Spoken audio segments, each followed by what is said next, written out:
వివిధ ఇవి ఇంకా జరిగినాయని చెప్పేసి ఎక్కడో ఓట్ల శాతము పోలింగ్ శాతం పెరిగిందని ఇలా మల్టిపుల్ రీజన్స్ అందరూ కూడా చెప్తున్నారు. సో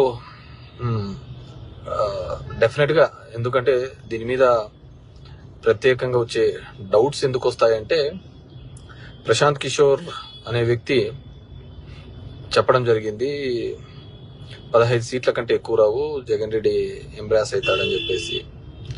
ప్యారలల్గా అశ్విని దత్ అదే విషయాన్ని 160 అని చెప్పడం జరిగింది.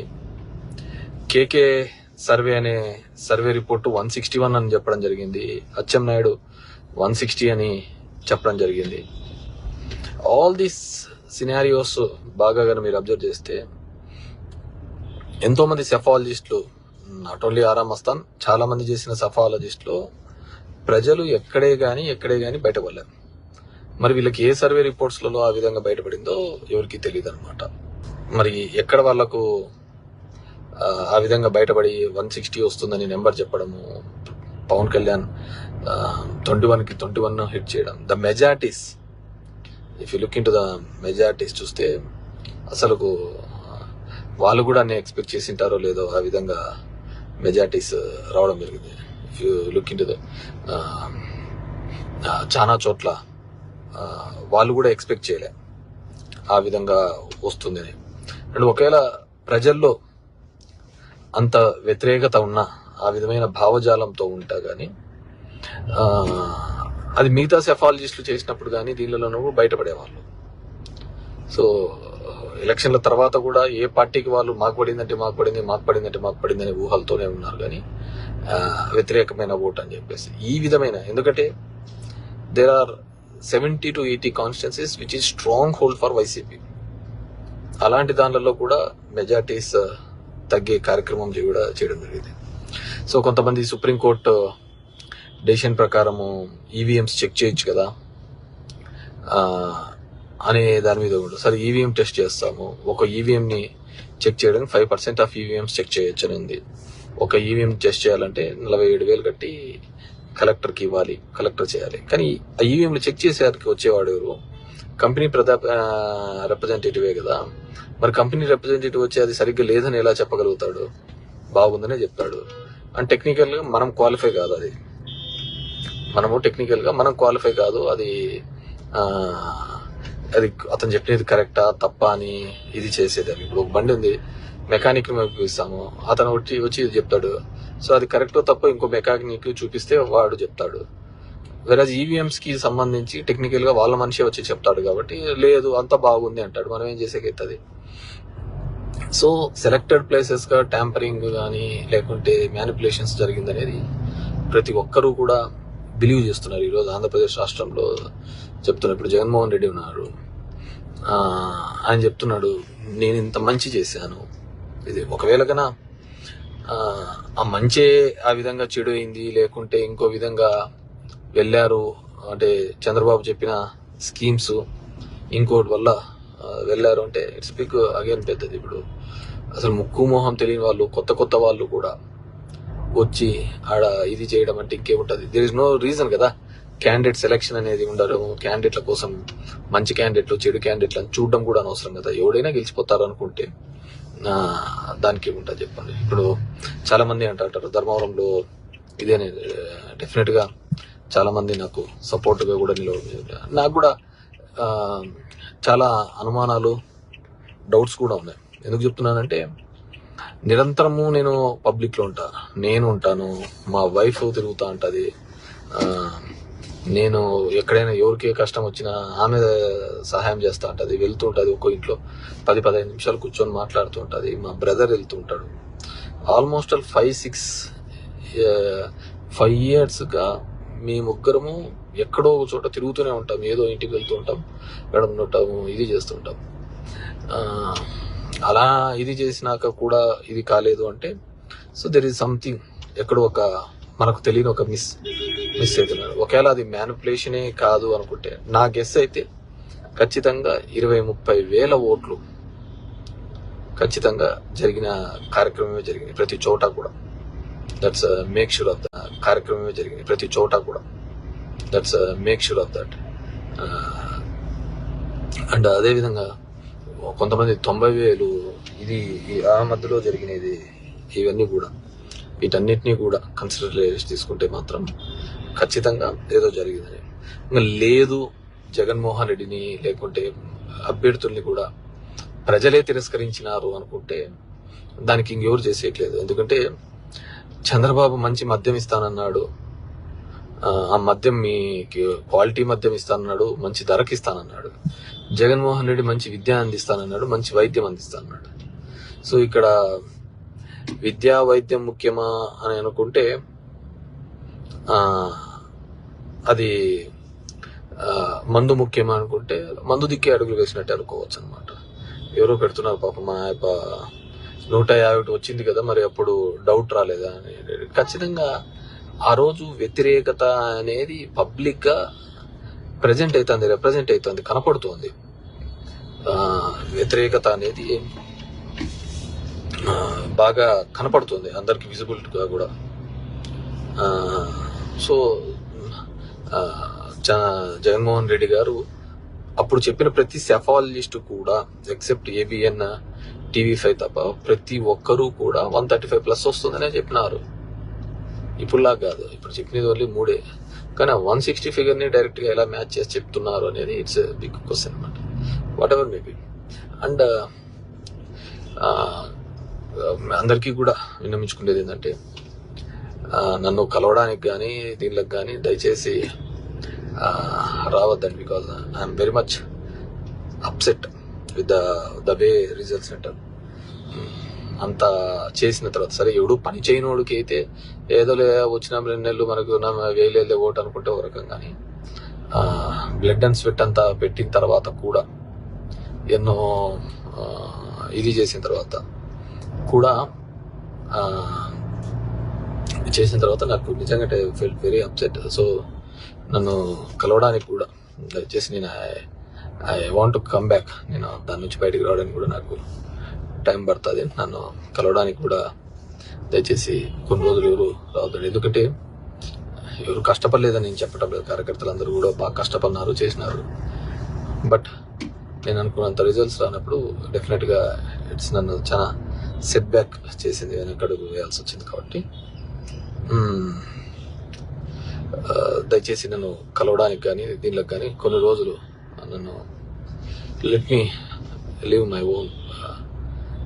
ఇది ఎందుకంటే I spent my personal life,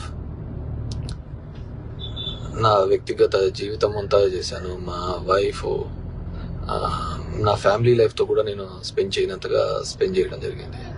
ఇంతకుముందు నేను చెప్పిన విధంగానే ఎప్పుడు రాత్రి 2 గంటలకు వస్తానే పొద్దున్నే 7 గంటలకు పోయేవాళ్ళు అనుకోండి. ఏదో కదొక చేయాలా అనే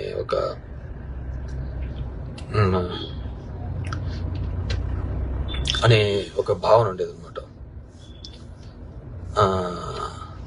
సో అలా చేశాను కాబట్టి రియల్లీ అప్సెట్. అంటే నేను కాదు, మా కుటుంబం అంతా చేసింది. పాపం I feel very sad about my wife.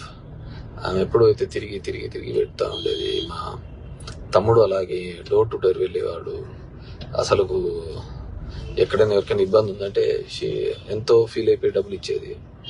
అసలు ఇల్లు లేదనే వాళ్ళు కానీ, ఒక కష్టం వచ్చిందన్న, ఒక సాయం వచ్చిందన్న అన్నా కానీ వెనకడికి వేయకుండా సాయం చేసుకుంటూ పోయేవాళ్ళం. సో ఆ విధంగా జరుగుతున్నప్పుడు ఇదన్నమాట. సో డెఫినెట్గా అందరికీ తెలిసిన విధంగానే సమ్ మ్యానిపులేషన్ అనేది మొదటి నుంచి ఉండేదే. అది జరిగిందని బలంగా నమ్ముతున్నాం, కానీ సైంటిఫిక్గా ప్రూవ్ చేయడానికి ఏదీ లేదనమాట. ఎందుకు చెప్తున్నానంటే, నువ్వు ఇప్పుడు డబ్బులు కట్టి ఈవీఎంస్ చెక్ చేసుకున్న దానికి వచ్చేది వాళ్ళ ఏజెన్సీని వస్తాడు, వాడు ఏం లేదనే చెప్తాడు. మనం కూడా ఏం చెప్పలేం కదా. సో అదొక అంశాన్ని. రెండోది, ఊర్లలో కూడా చిన్న గొడవలు.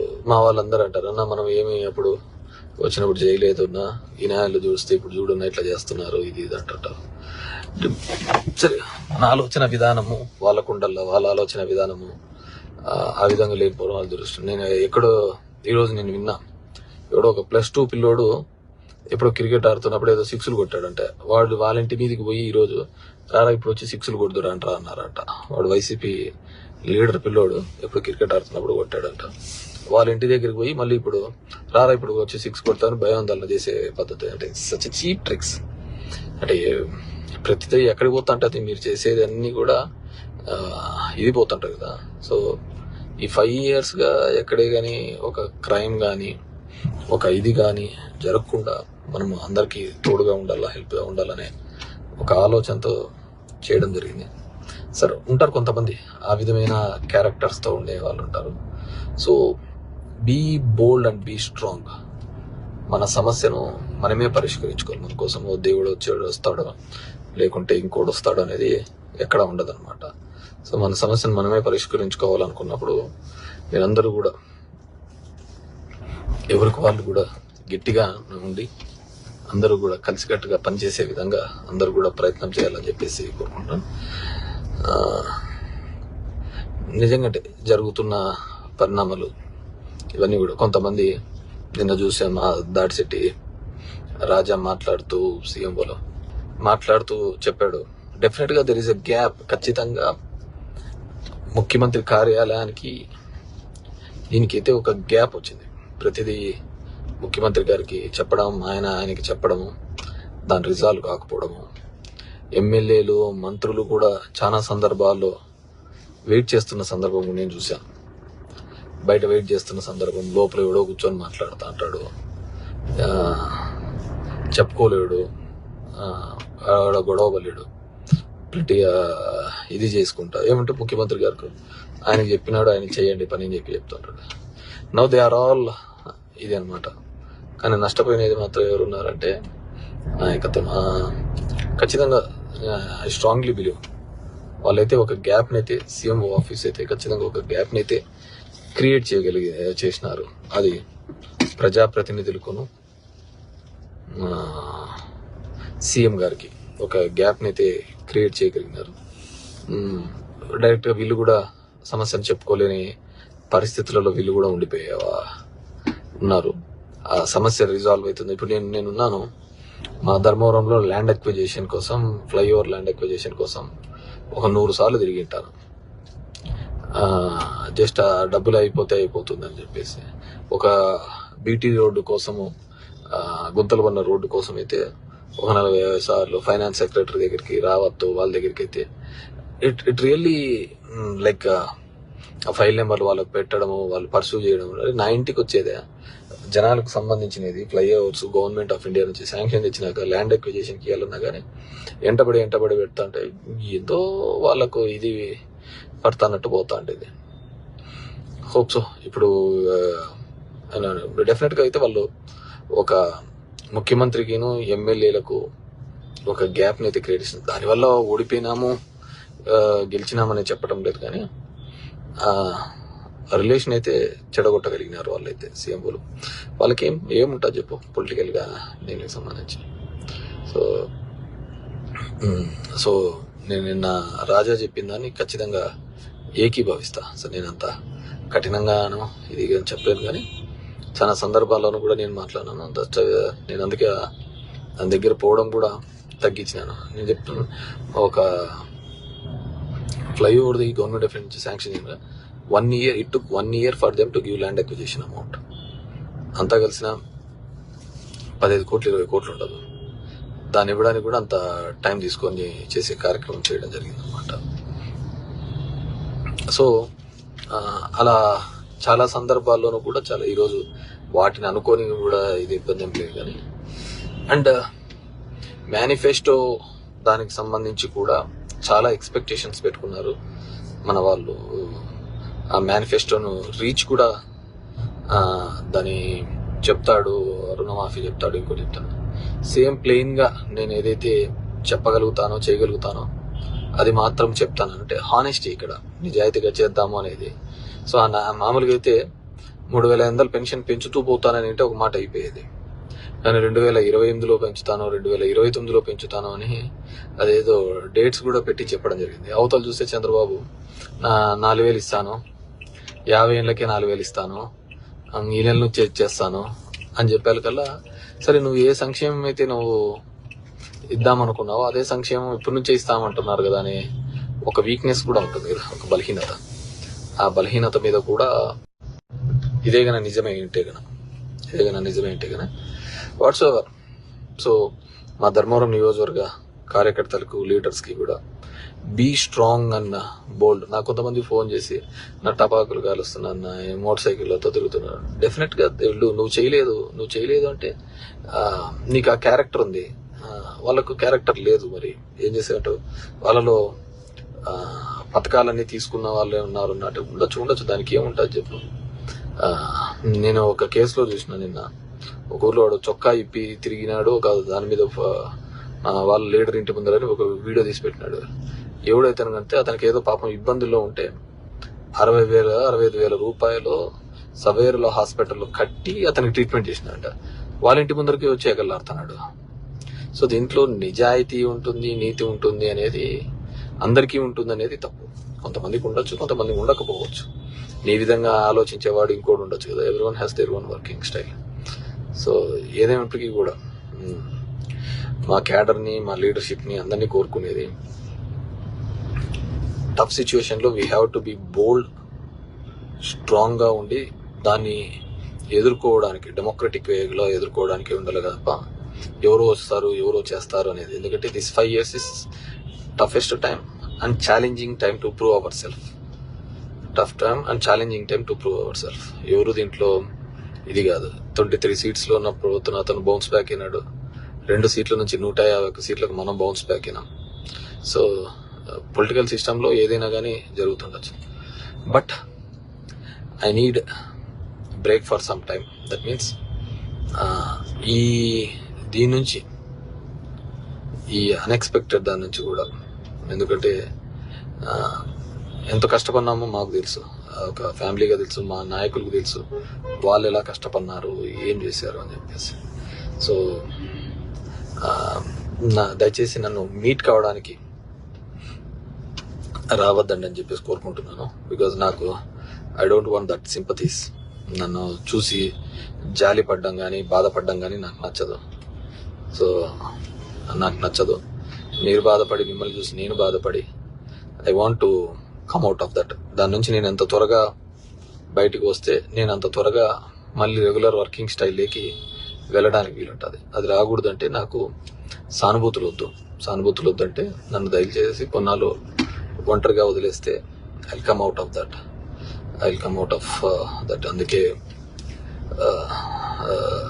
కొన్ని రోజులు ప్లీజ్, మీకు ఏ సమస్య ఏదున్నా కానీ నేను ఎలవేళ్ళ అందుబాటులోనే అంటాను. Just let me know. ఎందుకంటే నాకు వేరే విద్య తెలియదు. నాకు రాజకీయం తప్ప వేరే విద్య తెలియదు. నాకు సర్వీస్ తప్ప వేరేది ఏమీ తెలియదు అనమాట. సో దానికి ఎందుకంటే ఈ ఎలక్షన్ జరిగిన ప్రాసెస్ కూడా మీకు తెలుసు. ఎలక్షన్ కమిషన్ ఎంత హై హ్యాండ్గా, ఏ విధంగా ముందుకు బుల్డోజ్ చేసుకుంటూ పోయిందో, హౌ ద ఆఫీసర్స్ అందరూ ఏ విధంగా ప్రవర్తించారు ఏందని చెప్పేసి. సో చూద్దాం. ఈ 5 years మనం ఫేస్ చేసుకోవాలి. ఎవరికి వాళ్ళు మీకుగా మీరు ఒక సమస్యను రిజాల్వ్ చేసుకునేంత కెపాసిటీకి రావాలి. ఇప్పుడు నేనున్నాను, నా 16 years నేను రాజకీయాల్లోకి వచ్చినప్పుడు ఐఎమ్ అలోన్ ఇన్ ధర్మవరం. ఈరోజు ఆ ధర్మవరంలో ఇంతటి నెట్వర్క్ని, ఇంత వ్యవస్థను తయారు చేసుకోగలిగినాను. సో ఆ విధంగా కూడా ప్రతి ఒక్కరు కూడా ఒక కష్టం ఉన్నప్పుడు మనం బయటపడే పద్ధతి చూసుకోవాలని చెప్పేసి కోరుకుంటున్నాను.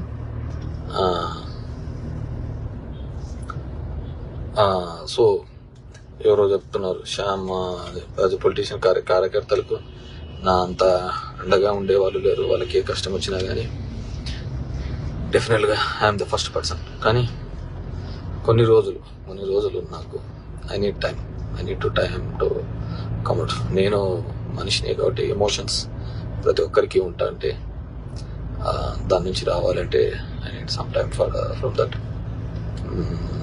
And that's it. సో ఈ ట్యాంపరింగ్ దీనిలకు ఇదని 5% అని అందరికీ ఉంటుంది ఆలోచన, ఇలా చేద్దాం అని. కానీ దాన్ని రిపేర్ చేసేవాడు కూడా వాడి మనిషే కదా. ఎవడైతే తప్పు చేశాడో వాని మనిషి ఇది రిపేర్ చేసేది. సో వాడు ఈజీగా రిపేర్ చేయగలుగుతాడు సర్టిఫికేట్. సో ఇదైతే ఖచ్చితంగా జరిగింది, దాంట్లో ఎటువంటి సందేహం లేదు. ఎందుకంటే చాలా మంది నాకు తెలిసిన క్లోజ్ అసర్స్ అవతల అత్యంత బలహీనంగా ఉండి అత్యంత ఇది లేని వాళ్ళు కూడా గ్రామాలలో వచ్చిన మెజార్టీస్ తప్ప ఇదంతా కూడా నేను చూస్తున్నాను. సో కమ్అట్ ఆఫ్ దట్, అందరూ కూడా బయటికి రావాలని చెప్పేసి కోరుకుంటున్నాను. Thank you. ఎవరో చెప్పారు నా కార్యకర్తలకు అందరికీ ధైర్యం చెప్పాలి. కార్యకర్తలు అంటేనే ధైర్యంగా పోరాడే వాళ్ళే కార్యకర్తలు. చెప్పేది ఏం లేదు, నేను అదే చెప్తున్నాను కదా. ఎవరికి వాళ్ళు they have to come out of this, బయటకు వచ్చి ప్రపంచంలోకి ఇది చేయాలి. Will give chance for them. వాళ్ళకు అంత మ్యాండేట్ ఇచ్చిన తర్వాత మనము ఇవ్వాలి కదా, వాళ్ళకు కూడా అవకాశం ఇవ్వాలి. వాళ్ళు ఏ విధంగా సర్వీస్ చేస్తారో, ఇదే విధంగా గొడవలు చేసుకుంటూ పోతా అంటారా, ఇదే పద్ధతిలో ఉంటుందా, లేకుంటే వాళ్ళు ఏదేదో చేస్తామన్నారు కదా. ఐ థింక్ చెప్పడం మర్చిపోయాను. యాక్చువల్గా చంద్రబాబు నాయుడు గారికి this the best opportunity. Last time మాకు 2019లో జగన్మోహన్ రెడ్డి గారు ప్రధాని మోడీని అడిగి వచ్చిన తర్వాత ఒకటే మాట చెప్పేవాడు, మన అవసరం లేదు, వాళ్ళకు 300 సీట్లు వచ్చినాయి. సో ఈ ప్రత్యేక హోదా అనేది సో మనము మన అవసరం లేదు కాబట్టి మనం అడగలేకపోతున్నామని. కానీ ఇప్పుడు చంద్రబాబు నాయుడుకు రైట్ ఆపర్చునిటీ. ఎందుకు సరైన అవకాశం అంటే ఈయన లేకపోతే ఎన్డీఏ గవర్నమెంట్ ఉండదు. సో ఈయన లేనప్పుడు, ఎన్డీఏ గవర్నమెంట్ లేదన్నప్పుడు, ఎన్డీఏ గవర్నమెంట్ ఉన్నప్పుడు ఖచ్చితంగా మా స్టెప్స్ ఇవ్వండి అని చెప్పేసి అడగడానికి వీలుంటుంది. సో అది డిమాండ్ పెడతాడా లేదంటే పదవుల కోసమే ఉంటాడా అనేది చూడాలి. ఆయనకైతే రియల్లీ గుడ్ ఆపర్చునిటీ. ఎందుకంటే చాలా క్రైసిస్ సిచ్యువేషన్స్లలో కూడా ఇలా అడిగి తెచ్చుకున్న సందర్భాలు ఉన్నాయి. ఇప్పుడు కూడా అదే సందర్భంలో ఉంటుంది ప్రత్యేక హోదా. ఎందుకంటే అవతల ఇంకోటి ఇస్తామంటున్నారు కాంగ్రెస్ గవర్నమెంట్, నేను ఇస్తాను ప్రత్యేక హోదా అంటుంది. సో ఇటువైపు పోతే ప్రత్యేక హోదా వస్తుంది, ఇటువైపు వస్తే పదవులు వస్తాయి. మరి పదవుల సైడ్ ఉంటాడో ప్రత్యేక హోదా ఉంటాడో వీ హ్యావ్ టు చెక్ అన్నమాట. సో ఎవరో ధర్మవరంలో ఎన్ని రోజులు రావున్నా అంటారు. సో అదేం లేదు, ఇట్ వోంట్ టేక్ టైం. ఒక 2-3 డేస్లో వచ్చేస్తాను, దానికి పెద్ద విషయం కాదు. So thank you very much.